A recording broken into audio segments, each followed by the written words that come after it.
Para ustedes, Nicolás Gallés es mi nombre y les doy la bienvenida a NG Periodismo con Héctor Casiano y Carlos Cuenca. Muy buenos días, Héctor y Carlos. Ambos son excombatientes de Malvinas y tienen una historia para contar. Si luego va a haber preguntas, va a ser. Héctor, cuéntenos sobre su participación en Malvinas, cómo fue convocado y algunos detalles de aquel momento. Bueno, te explico, yo soy un conscripto clase 62. Yo fui incorporado el 1 de abril del 81. Soy infante de marina, pertenezco a vehículos anfibios, fui parte de la recuperación de las islas, yo de 149 años y bueno, después si querés ampliamos. Vamos con Carlos y seguimos ampliando. Carlos, cuéntanos. Yo, igual que él, estaba cumpliendo con el servicio militar obligatorio en el año 81, me incorporan y ya pronto de ir de baja, ya en el año 82, sucede lo de Malvinas. Seguimos hasta, no fuimos dados de baja, tuvimos que quedarnos, es más, no quedaba para poder ir a Malvinas, tuvimos que hablar con el jefe de regimiento porque querían enviar clase nueva sin instrucción, y creímos nosotros que no era lo justo, entonces nosotros ya con un año de instrucción pedimos ir y así lo hicimos, y fuimos a Malvinas. Carlos, en su caso dice que pidió ir, algo que fue muy fuerte y muy movilizante seguramente. ¿Qué le pasó por dentro para decir voy? ¿Lo habló con su familia? ¿Fue algo más personal? No teníamos, en ese momento no había tanta comunicación como hoy, ni teléfono, ni nada. Yo para poder comunicar que me iba a Malvinas tuve que hacer varias cadenas como para que llegue la información a mis padres y llegaron justamente el último día, ya cuando un día antes de partir a Malvinas. Pudieron anoticiarse y venir a verme antes de la partida. No, en mi caso personal, yo ya conocí un poquito de historia, ¿no? Malvinas, sin querer, a los 6 años en la escuela donde yo estudié, en Trujuy, allá en Moreno, sobre la calle Julio Arroca, había una directora descendiente de Guillermo Brown, que con los años descubrí que era así. Me enseñó en su escritorio que tenía un cuadro que me llamaba la atención porque no estaba colgado junto a los próceres en la pared. Y me enseñó que esas eran las hermanitas perdidas que los ingleses nos habían robado. Cuando sucedió el 2 de abril lo de Malvinas, la toma, lo primero que me vino a la cabeza fue eso. Así que cómo no participar, cómo no ir.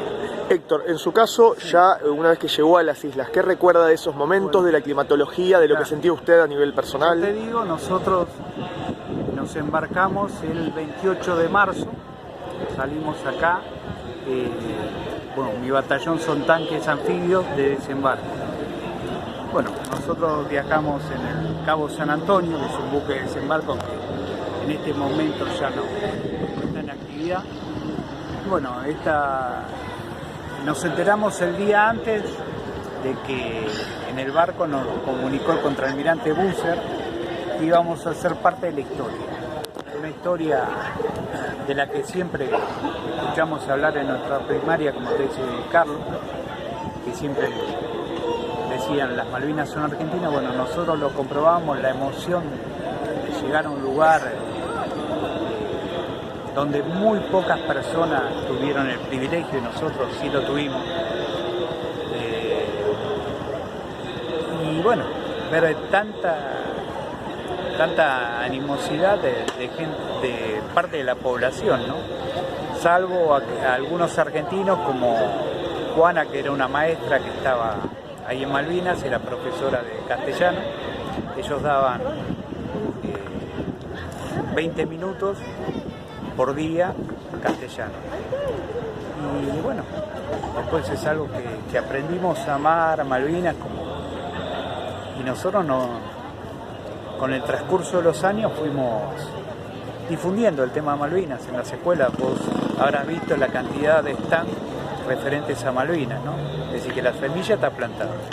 Usted dice la semilla está plantada, Carlos. Obviamente Malvinas fue un antes y un después en su vida, Malvinas está internalizado en su vida. ¿Qué es hoy Malvinas en su vida?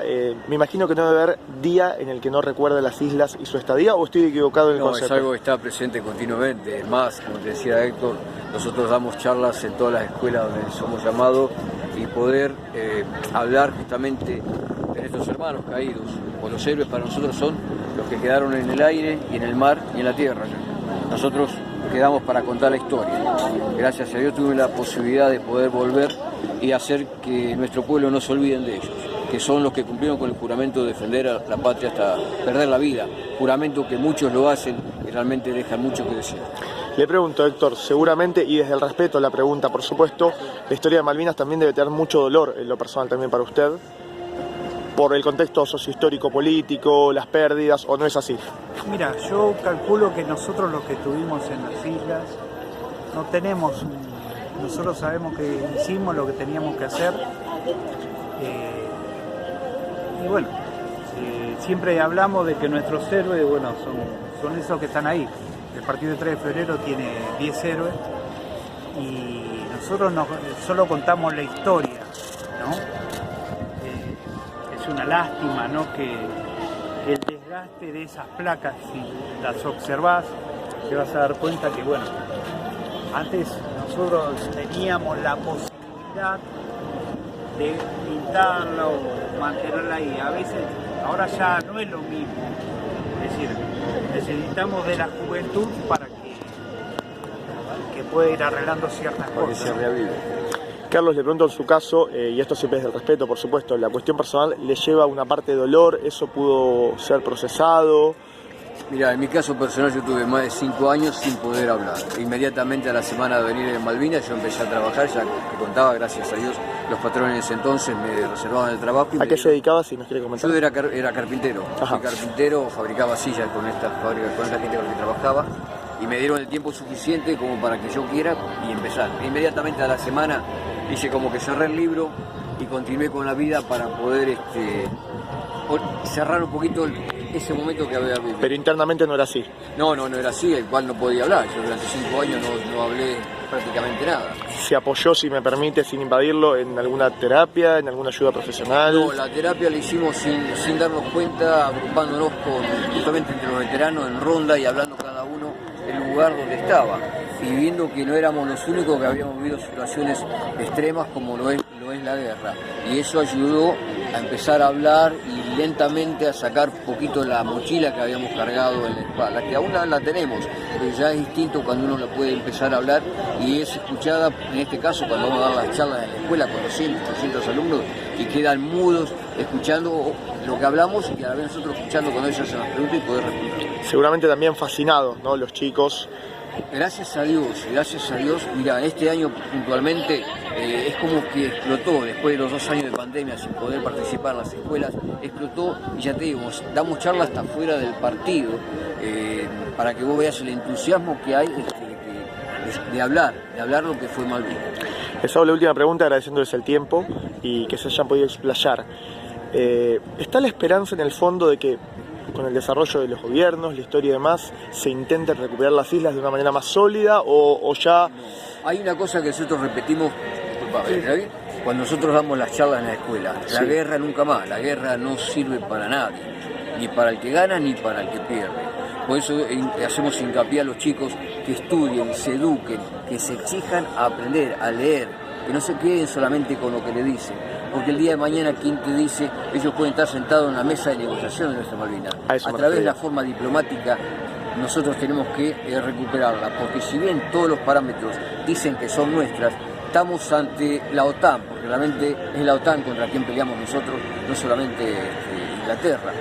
Eso son un monstruo para nosotros, pero así todos le hemos presentado una batalla a la cual hasta ellos hoy recuerdan y respetan. ¿Y en su caso? Y bueno, yo te digo, más que nada, nosotros, como dice Carlos, nuestra terapia fue saber que el otro había pasado las mismas situaciones, ¿no? Lamentablemente, recién en el año 97 se creó lo que es el plan de salud acá de la provincia de Buenos Aires, el plan de salud mental que funciona en el Carrillo y salvó muchas vidas, como la inserción laboral a partir del año 2000 en las escuelas, la cantidad de suicidios es superior a la cantidad de caídos en Malvinas. Y recién, como te digo, en el 97 nosotros tuvimos esa posibilidad y bueno, fue mediante Carlos Viegas, que bueno, hoy ya no, hace muchos años nos abandonó, de que se dio cuenta que necesitábamos eso, la contención, ¿no? Porque él siempre decía que el hablar hace bien. Entonces lo que nosotros hacemos es tratar de transmitir a los chicos que las Malvinas tienen que ser recuperadas diplomáticamente, sin el daño que muchos muchachos no pudieron superar y por eso se quitaron la vida. Que todo se tiene que hacer mediante la paz. Es un mensaje, la verdad, más que valioso por parte suya. Muchísimas gracias por la entrevista y lo mejor para ustedes. Muchas gracias, Carlos y Héctor. Muchísimas gracias. No, gracias a vos.